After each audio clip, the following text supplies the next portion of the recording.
ஜெய் ஸ்ரீ மாத்ரே நமக. ஜெய் குருதத், ஜெய் குரு பரசுராம். நமஸ்காரம். நான் கரூர்லேருந்து வல்சலா பணிக்கர், பிரசன்ன ஜோதிடர். இன்றைக்கி வந்து நம்ம தை மாத பலன்கள் மகர ராசிக்கு எப்படி இருக்குன்னு பார்க்க போகிறோங்க.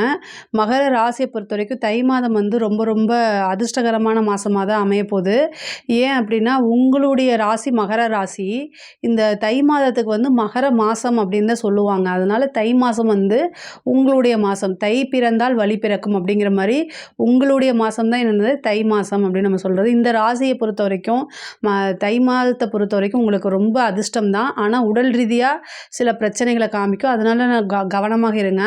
5 கூடையவர் அதிர்ஷ்டத்தை கொடுக்கக்கூடியவர், 10 கூடையவர் தொழில்ஸ்தான அதிபதி. இது ரெண்டுமே உங்களுக்கு சுக்கிரன். அப்போ வந்து என்னென்னா நல்ல அதிர்ஷ்டகரமான மாதம் தான் இதுங்கிறது. வந்து தொழில் ஸ்தானம் அவர் வந்து 2ஆம் இடத்துல இருக்கனால தொழில் மூலிமா நல்ல வருமானம் அப்படிங்கிறதும், ரெகுலரான இன்கம் அப்படிங்கிறதும், இவ்வளோ நாளாக நீங்கள் வந்து ஒரு பணத்தை எதிர்பார்த்துட்டு இருந்திருப்பீங்க, அது எல்லாமே இந்த மாதம் உங்களுக்கு கிடைக்கிறதுக்கு உண்டான வாய்ப்புகள் இருக்குது. பண ரீதியாக எவ்வளோக்கு எவ்வளோ பிரச்சனைகளை சந்திச்சிங்களோ அது எல்லாமே இந்த மாதம் வந்து உங்களுக்கு அப்படியே மாறி டர்ன் அப்படிங்கிறது வந்து டர்ன் அப்படிங்கிறது வந்து இந்த மாதம் உங்களுக்கு உறுதியாக நடக்கும். நல்ல மாதம்தான் உங்களுக்கு. காசு பணம் பொருளாதார சேர்க்கைக்கெல்லாம் இது வந்து சூப்பரான மாதம். நீங்கள் இன்னும் கொஞ்சம் அவேர்னஸாக இருந்து செயல்பட்டாலே சூப்பராக ஆயிடுவீங்க.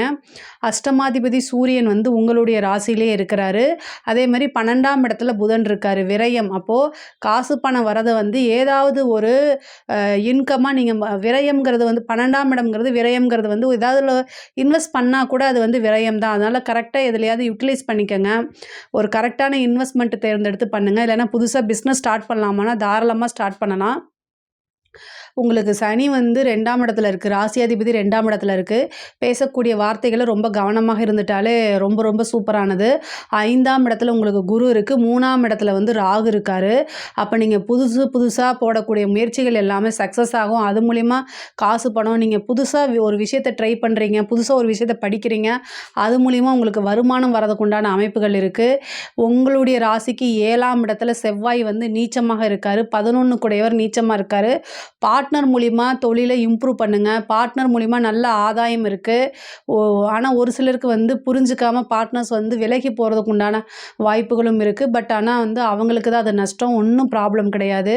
பார்ட்னர்னால் இந்த மாதம் உங்களுக்கு ஆதாயம் உறுதியாக உண்டு. 4 செவ்வாய் வந்து 7ஆம் இடத்துல இருக்கிறாரு. நீச்சமாய் நீச்ச பங்க ராஜயோகம் பெறக்கூடிய அமைப்பு இருக்கனால ஒரு சிலருக்கு வந்து வீடு வாங்குறது, வாகனம் வாங்கக்கூடிய பிரார்த்தத்தெல்லாம் திடீர்னு ஏற்படுத்தி கொடுப்பாரு. உங்களுக்கு வந்து புதன் வந்து 12ஆம் இடத்துல இருக்கிறது, அதாவது 9ஆம் அதிபதியும் 6ஆம் அதிபதியும் 12ஆம் இடத்துல இருக்கிறது. கடன் ரீதியாக இருக்கக்கூடிய பிரச்சனைகளுக்கு எல்லாமே இந்த மாதம் உங்களுக்கு தீர்வாயிரும். ஒரு சிலர் வந்து ஜுவல்ஸ் வச்சுருப்பீங்க, அதெல்லாமே மீட்க முடியலையே அப்படின்னு சொல்லி கவலைப்பட்டுட்டு இருப்பீங்க. இந்த மாதம் வந்து அதுக்குண்டான சோர்ஸ் வந்துடும். நீங்கள் இழந்ததை எல்லாத்தையுமே மீட்கக்கூடிய அமைப்புகள் இந்த மாதம் உங்களுக்கு இருக்குது. படிக்கக்கூடிய குழந்தைகள் வந்து படிப்பில் நல்ல ஆர்வம் செலுத்தக்கூடிய அமைப்பு. படித்தாதான் நம்ம வாழ்க்கையில் முன்னேற முடியும், நீங்களாகவே உணர்ந்து படிக்கக்கூடியது. நல்ல ஞாபகத்திறன்லாம் வரும். அதே மாதிரி நல்ல மதிப்பெண்கள் எடுக்க முடியும் உங்களால். உயர்கல்வியில் படிக்கிறவங்களுக்கு இது ஒரு ரொம்ப அருமையானதும் பொற்காலமாகவும் தான் இது அமையும். சில பேருக்கு நல்ல வேலை கிடைக்கும். யூபிஎஸ்சி, ஐபிஎஸ், ஐஏஎஸ் இந்த மாதிரி எழுதியிருக்கவங்களுக்கெல்லாம் ரிசல்ட்டுக்காக வெயிட் பண்ணிகிட்டு இருக்கிறவங்கலாம் வந்து நல்ல ரிசல்ட் வரும். ஒரு பதவி உங்களுக்கு தானாக தேடி வரதுக்கு உண்டான அமைப்புகள் இருக்குது. அரசாங்க துறையில் இருக்கவங்களுக்கு இது ஒரு அருமையான காலகட்டம், அருமையான மாதம். நல்ல காசு பணம் வர்றது, உயர் அதிகாரிகள் கிட்டேருந்து பாராட்டு கிடைக்கிறது, உயரிய விருதுகள் அரசாங்கத்துக்கிட்டேருந்து கிடைக்கிறது. அதே மாதிரி காசு பணம்லாம் நிறைய புழங்கக்கூடிய அமைப்பு, நிறைய இன்கம் சோர்ஸ் உங்களுக்கு உருவாகும். ஆனால் நீங்கள் பேசக்கூடிய வார்த்தைகளை ரொம்ப கவனமாக இருங்க. அதே மாதிரி உயர் அதிகாரிகள் சொல்லக்கூடிய, வாய் வழியாக சொல்லக்கூடிய எந்த ஒரு விஷயத்தையும் டக்குன்னு செய்யாமல் ஆதாரமாக, அதாவது வந்து ஆர்டர் காப்பியாக வாங்குங்க, ரிட்டர்ன் ஆர்டர் வாங்குங்க. 12ஆம் இடத்துல புதன் இருக்கார், 2ல் சனி இருக்குது. நாளைக்கு உங்களுடைய உயர் அதிகாரிகள் பொய் பேசுகிறது, நான் சொல்லவே இல்லைன்னு சொல்லிடுவாங்க. அதனால் கவனமாக இருந்துருங்க. கலைத்துறை சம்மந்தப்பட்டவங்களுக்கு இது ரொம்ப ரொம்ப சூப்பரான மாதம். நல்ல அதிர்ஷ்டகரம், தானாக தேடி வருது. 5ல் குரு இருக்கனால நிறைய ஆதரவுகள் கிடைக்கும், பெரிய லெவலில் புகழ் கிடைக்கும், பேர் கிடைக்கும், காசு பணம் கிடைக்கும், பாராட்டுகள் கிடைக்கும், உயரிய விருதுகள் கிடைக்கிறதுக்கு வாய்ப்பு இருக்குது. 5ஆம் இடத்துல இருக்கக்கூடிய குரு வந்து நல்ல அதிர்ஷ்டத்தை கொடுக்க போகிறாரு. 2ல் இருக்கக்கூடிய சுக்கிரன் வந்து உங்களை பெரிய லெவலில் பிரபலப்படுத்தி விடுறதுக்கு உண்டான வாய்ப்பு இருக்குது. பெண்கள் வந்து மகர ராசியில் இருக்கக்கூடிய பெண்கள் வந்து 7ஆம் இடத்துல செவ்வாய் நீச்சமாக இருக்குது. கணவருடைய தேக ஆரோக்கியத்தில் கவனம் செலுத்தணும். அதே மாதிரி அஷ்டமாதிபதி உங்களுடைய ராசியிலே இருக்கனால மண்டையில் வந்து உங்களுக்கு நிறைய ப்ரெஷர். ஒரு விஷயத்தை செய்ய போகும்போது நிறைய குழப்பங்கள் இருக்குது. குழப்பங்கள் உங்களுக்கு இருக்கும். அதே மாதிரி கணவர்கிட்ட வந்து கருத்து வேறுபாடு இருக்கும். இப்போ கருத்து வேறுபாடு எல்லாமே வந்து நீங்கள் என்ன செய்யணும் அப்படின்னா கொஞ்சம் அவாய்ட் பண்ணிக்கங்க. அமைதியாக போங்க. இந்த மாதம் வந்து குடும்பத்தில் இருக்கக்கூடிய நபர்களுடைய சப்போர்ட் வேற கிடைக்காது உங்களுக்கு. 2ஆம் இடத்துல இருக்கக்கூடிய சனி வந்து வாக்குச்சனி கோப்பை குலைக்கும். அதனால் சனி பெயர்ச்சி வரைக்கும் ரொம்ப அமைதியாக இருக்கிறது தான் நல்லது. குடும்பத்தில் உங்களுக்கு பெரிய லெவலில் சப்போர்ட் கிடைக்காது. பொருளாதார ரீதியாக ரொம்ப நல்லா இருக்குது. ஆனால் நீங்கள் தான் மற்றவங்கள அனுசரித்து போகிற மாதிரி அமைப்பு இருக்குது. செவ்வாய் நீச்சமாக இருக்கனால கணவர்கிட்ட சண்டை போடாதீங்க. கணவருடைய தேக ஆரோக்கியத்தில் கவனம் செலுத்துங்க. வண்டி வாகனங்களில் போகும்போது பார்த்து கவனமாக போங்க. 4 குடையவரும் செவ்வாய் தான், 11 குடையவரும் செவ்வாய் தான். பொருளாதாரத்தில் சூப்பர்.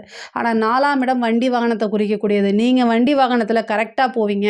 ஆனால் ஆப்போசிட்டில் ஒருத்தன் தண்ணியை போட்டு வந்து உங்ககிட்ட பிரச்சனை பண்ணிடுவான். அதனால் ஜாக்கிரதையாக இருங்க. இல்லைனா நாய் குறுக்கால வரும். இந்த மாதிரி இன்சிடெண்ட்லாம் நடக்கிறதுக்கு வாய்ப்பு இருக்குது.